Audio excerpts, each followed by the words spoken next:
exciting review of The Psychology of Money by Morgan Housel. And today we're going to be looking at chapter 5, which is titled Getting Wealthy versus Staying Wealthy. Right. Good investing is not necessarily about making good decisions. It is about consistently not screwing up. Please sit back, relax as we delve into this together. Right. There are a million ways to get wealthy, and plenty of books tell us how to do this. But there is only one way to stay wealthy: some combination of frugality and paranoia. In case you don't know, frugality means to be economical, like you're economical with your money.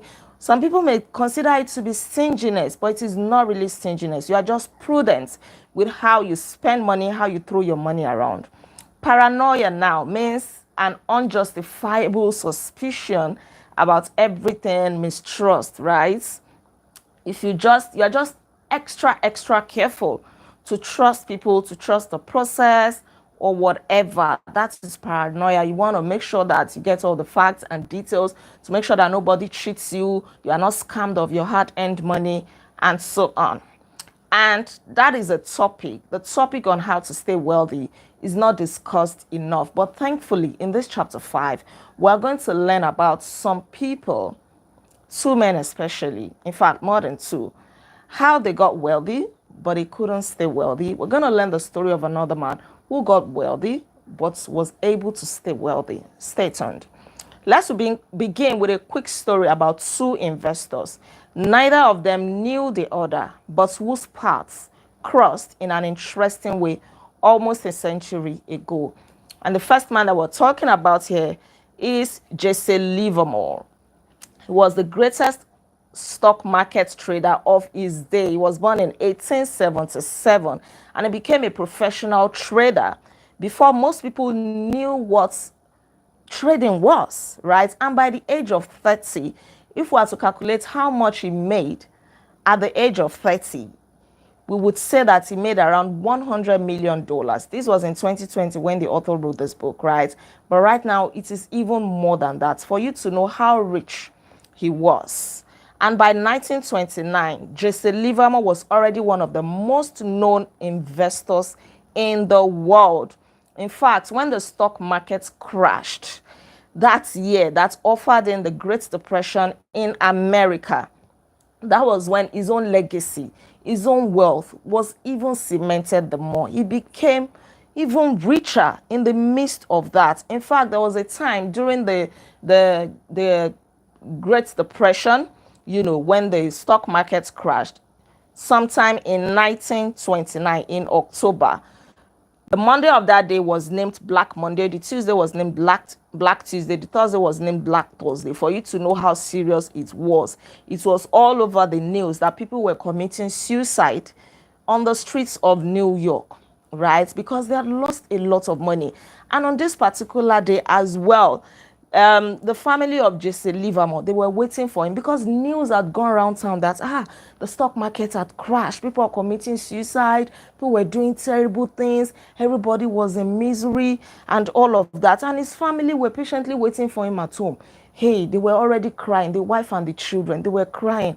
They were waiting for him to come. The wife's mom could not even stand it. She went to lock up herself in the room, just screaming that, hey, would he even come home? Or even if he was able to come home, what would happen? Like, they've lost everything. But when he got home and he saw everything that was going on, it took him a while to realize that, oh, is it because of the news of the crash and everything?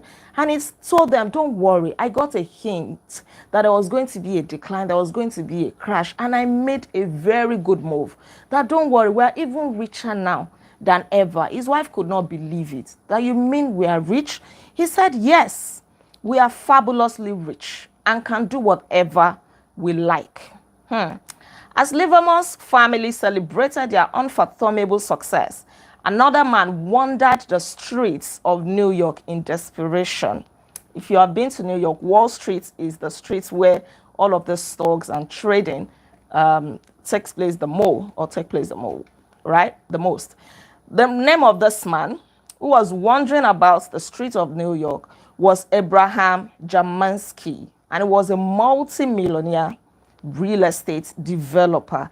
He made a fortune during the roaring 1920s when the stock market was booming. He invested a lot of his money there, and he was doing so well for him to have been named a multi-millionaire. And as the economy boomed, he did what virtually every other successful New Yorker did in the late 1920s. He bet heavily on the surging stock market. But on October 26, 1929, the New York Times published an article that in 2 paragraphs portrays a tragic ending. Let me read it to you. So while Jesse Livermore and his family were jubilating that they were in money, the family of this guy, Abraham Jamansky, was looking for him. The paper says, Bernard H. Sandler, attorney of 225 Broadway, was asked yesterday morning by Mrs. Abraham Jamansky, his wife, of Mount Vernon, to help find her husband.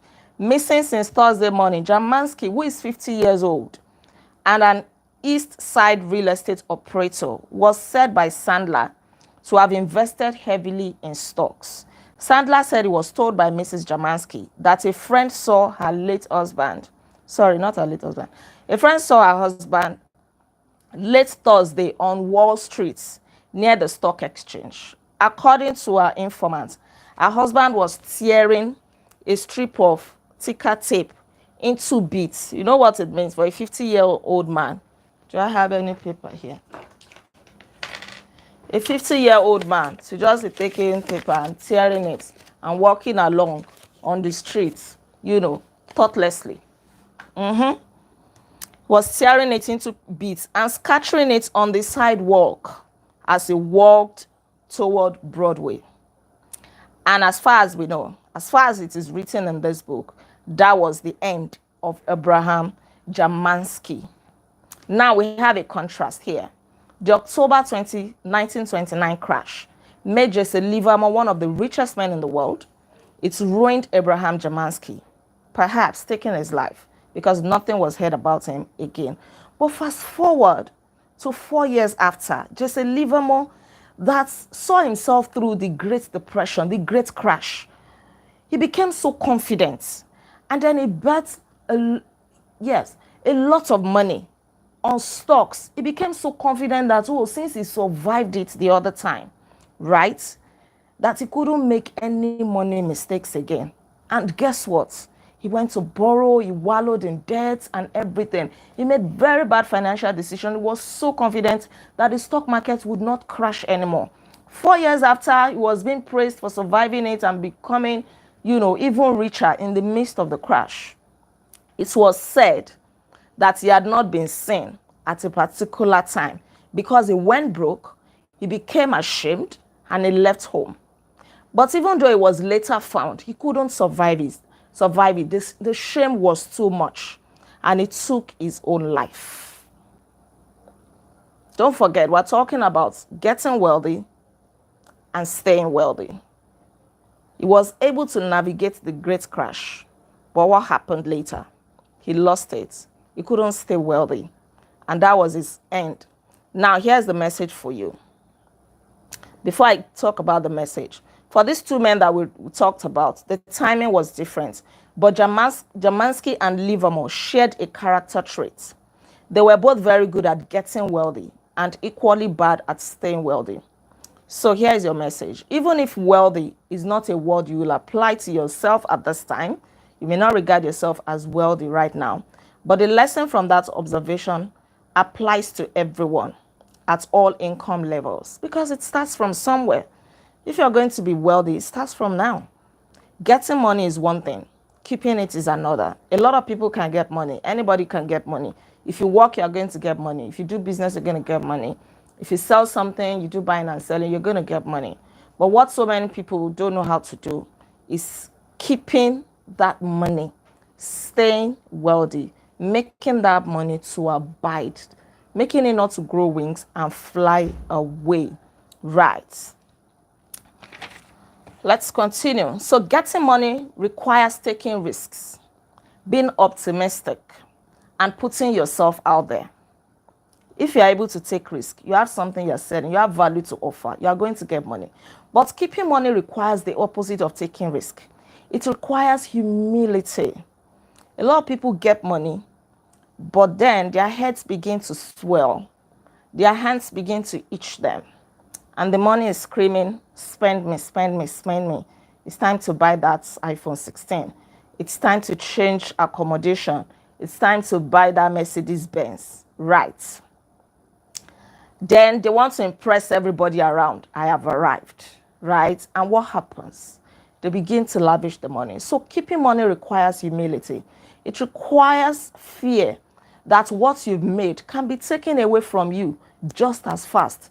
And that is the unfortunate thing. You may struggle and sweat to get money, but when the money wants to leave, it's the easiest thing. You don't need to sweat that one out, right? So if you have that fear that this money has wings, it can fly away, it will help you to be conscious of how you spend your money. Keeping money requires frugality. Frugality, we've said, is the ability to be economical. You're not spending money lavishly. You're not buying things that are not necessary. It requires frugality and an acceptance at least some of what you've made is attributable to luck. I like to say hard work instead of luck, because I don't believe that anything happens by chance, right?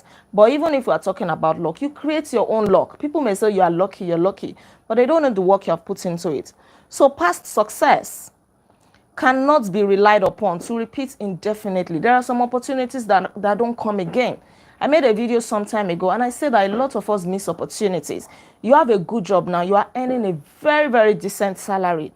You are not even married. You have the opportunity to save and invest for the future heavily, and you won't even miss anything. That is an opportunity that God has given you. But unfortunately, a lot of people will not think that way. I usually think to myself that if I knew everything that I know now about money, saving and investing, if I knew everything some years ago, I would be better off financially now. Yes. But thank God that I now know. My eyes are wide open. So if you know now, it is another opportunity that God is giving you to be conscious of it. Save heavily. The future is there. Tomorrow is coming. Tomorrow is not even far away. There is this guy named Michael Moritz. He was the billionaire head of Sequoia Capital, a company, right? And he was asked why his company was so successful. And he said that he thinks it's because they are afraid of going out of business. So that fear always helped them to be conscious of what they do, how they spend money, how they relate with customers, how to make sure that they stay in business. He said there is a lot of truth to that. We assume that tomorrow won't be like yesterday. We can't afford to rest on our laurels. We can't be complacent. We can't be satisfied at the level that we are. We can't assume that yesterday's success translates into tomorrow's good fortune. Every day is another opportunity, is a chance to prepare for tomorrow. So here again, the trick or the strategy to keeping money is survival. If you can survive bad times, if you can survive these times, when money is coming into your hand and your head is not swelling, you are not moved to lavish it, then your money is going to abide with you for a long time to come. The ability to stick around for a long time without wiping out or being forced to give up is what makes the difference. At this stage of your life, your mates may be doing so many things with money, they're traveling around town, they're just spending it as it comes.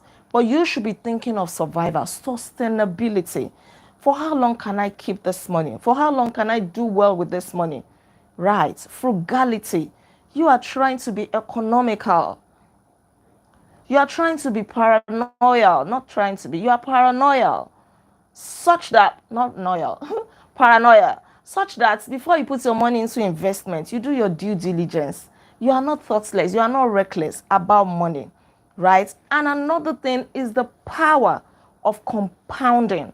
And this works magic. We learned about that in the story of Warren Buffett yesterday, how compound interest made them rich. As we speak, Warren Buffett is worth around $147 billion. And he's around 94, 95 years old. Yes, should be around 94, thereabouts. He's old. He started saving when he was 10 years old. His money compounding. If you can have some money and you can leave it somewhere without touching it, allow interest to accrue on it for so many years, that is the power of compound interest. Thank you, Paranoia. That is the power of compound interest. Think about survival. Think about sustainability. Think that the opportunity that you have now will not always be there, and this can help you. We learned about the story of Warren Buffett, quite all right. But one thing we did not learn about is that he actually had two other partners. One of them is Charlie Munger. And the other one was, I'll get his name now, Rick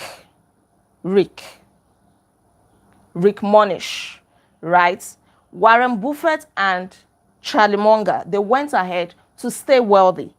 But what happened to their third partner, Rick Monish? He's actually late now, but before, I hope so. Yeah, he didn't make it. He did not stay wealthy, right? And this is what Warren Buffett had to say about him. He said, Charlie and I always knew that we would become incredibly wealthy. We were not in a hurry to get wealthy. We knew it would happen. They knew that they were, in the right direction. They were on the right track. They were already saving and investing wisely. They were compounding their money. Rick was just as smart as us, but he was in a hurry. He was in a hurry to make a lot of money, to become wealthy. And what happened to him? Between 1973 and 1974, downturn in America, economic downturn, Rick was levered with margin loans. He started borrowing money for investment to do all of that. And the market crashed by around 70% in those 2 years. So he sold all his stock to Warren Buffett. He sold every piece for less than $40. Warren Buffett bought everything off him, right? Charlie, Warren, and Rick were equally skilled at getting wealthy, but Warren and Charlie had the added skill of staying wealthy, which over time is the skill that matters most. It is not just about getting money, like we said. Anybody can get money. If you offer value, you're going to get money. But can you keep that money for the longest period of time? So applying the survival mindset to the real world comes down to appreciating three things very quickly. Number one, more than I want big returns, I want to be financially unbreakable. And if I'm unbreakable, I actually think I'll get the biggest returns because I'll be able to stick around long enough for compounding to work wonders. So it is not you going after big returns, but for how long can you keep your money? The little returns that you get, can you sustain it for a long period to keep coming in like that? That is where the wonder is. Number two thing you should take note of is this. Planning is important, but the most important part of every plan is to plan on the plan, not going according to plan. That's a tongue twister right there, right? We all have plans. We all make plans, but we need to give room for when our plans will not be planning, when the plans will not be gelling. We should leave room for error. You can tell yourself, for example, okay, I want to invest this money and I'm hoping to get 10% interest. But you leave room for, for eventualities to say, okay, let's even assume that the worst comes to worst. I don't get 10%. If I get 5%, I will still be okay, right? Some people go ahead in life to have emergency funds, which is what everyone should do. We are not God. We can't predict life always. Emergency funds is very, very important. When life happens, you don't want to start running helter-skelter. You don't want to go and meet people that you don't talk to be borrowing you money. So plan for the times that your plan may not work according to plan. That's what this is saying. Always leave room for that. In other words, don't spend all that you earn. Be wise. Now that money is coming into your hands, be very, very wise. The third thing is that a barbelled personality, optimistic about the future, but paranoid about what will prevent you from getting to the future is vital. A Babelt personality is the personality, somebody that knows what he or she wants. That is a Babelt personality. You are very optimistic about the future, just like Warren Buffett and his friend Charlie. They were not in a hurry to get wealthy. They knew that as long as they were doing the right thing, it was going to happen. So be optimistic about the future. Being optimistic does not mean that challenges will not come, but you are telling yourself that you are going to crush all the challenges. You are not going to allow anything to stop you. Right? Optimism is usually defined as a belief that things will go well, but that is incomplete. It is a belief that the odds are in your favor, that no matter what happens, you are going to scale through. You are going to be fine. You are going to keep rising over any challenge that may come your way. So be optimistic. Don't ever give up. And let me chip in this, just like Warren Buffett said, don't be in a hurry. Don't dip your hands into anything dirty. God's time is the best. And God makes all things beautiful in its own time. In the generation that we live in, a lot of people do shady deals. They are in a hurry to drive expensive cars that they cannot ordinarily afford. But they don't mind making people cry. They don't mind swindling people, defrauding people, just to do it at all costs. But to what end, right? At what cost? You don't need to do that. Stay on track. Do the right thing. Keep working hard, adding value, praying to God, believing, and be optimistic, be babbled, be focused, know what you want, and it will definitely come your way. It's just a matter of time. 5 years from now, I'm sure we're not going to be at this level. God would have lifted us higher and higher. So be patient. You just be minding your business, be doing the right thing. And as you are getting the money, don't forget to plan. Don't forget to compound your money. Right.